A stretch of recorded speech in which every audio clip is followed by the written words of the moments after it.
اسلام آباد مفاہمتی یادداشت پر مثبت پیش رفت، ایران اور امریکہ کے درمیان مذاکرات جاری رکھنے پر اتفاق۔ ترجمان دفتر خارجہ طاہر حسین اندرابی نے کہا کہ پاکستانی اور قطری ثالثوں کی دوحہ میں امریکی اور عمرانی مذاکرات کاروں کے ساتھ الگ الگ ملاقاتیں کی۔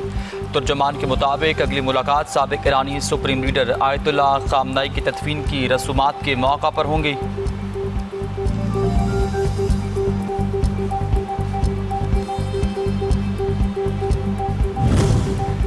آئی جی پولیس آزاد کشمیر کا مدینہ مارکیٹ مظفر آباد کا دورہ، تاجر برادری کا خیر مقدم۔ کل عدم ایکشن کمیٹی کی ہڑتال کو مسترد کرتے ہوئے کاروباری سرگرمیاں جاری رکھنے پر سراہا۔ آئی جی پولیس آزاد کشمیر کے مطابق مدینہ مارکیٹ سمیت پورے شہر میں معمولات زندگی بحال اور شہریوں کی آمد و رفت بھی جاری۔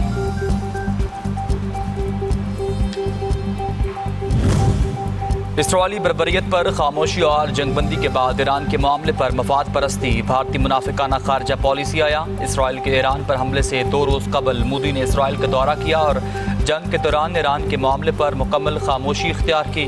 بھارتی خبر رساں ایجنسی کے مطابق ایرانی صدر سے ٹیلی فونک گفتگو میں مودی نے تنازعات کو مذاکرات اور سفارتکاری کے ذریعے حل کرنے پر زور دیا۔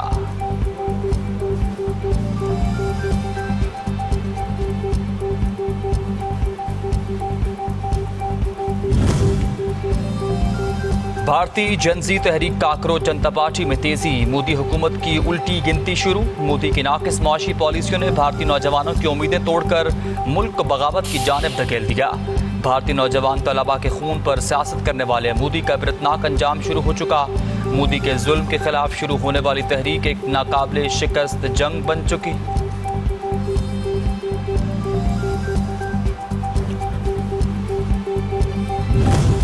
عمر خالد کا مودی سے اختلاف رائے، بھارتی نوجوان کا مستقبل جیل کی نظر ہونے پر سنگین سوالات اٹھنے لگے۔ نوجوان بھارتی طالب علم عمر خالد کا مستقبل مودی حکومت کے سخت ریاستی اقدامات اور الزامات کی زد میں آ چکا۔ مودی حکومت کے زیر اثر بھارتی میڈیا عمر خالد کو نفرت انگیز انداز میں مسلمان دہشت گرد اور ملک دشمن قرار دینے لگا۔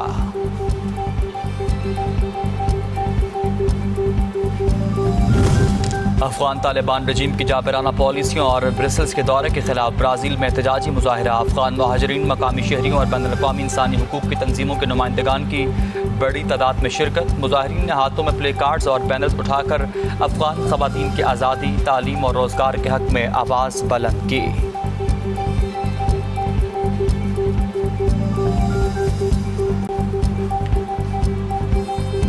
پاکستان میں معاشی استحکام، سٹاک مارکیٹ میں بہتری کے باعث نوجوان سرمایہ کاروں کی تعداد میں مسلسل اضافہ ہونے لگا۔ رواں مالی سال اگست سے مئی تک 1,80,148 نئے ریٹیل سرمایہ کار پاکستان سٹاک ایکسچینج میں رجسٹرڈ ہوئے۔ حکومت کی معاشی اصلاحات اور IMF پروگرام کے باعث میکرو اکنامک استحکام نے سٹاک مارکیٹ کی کارکردگی کو مضبوط بنایا۔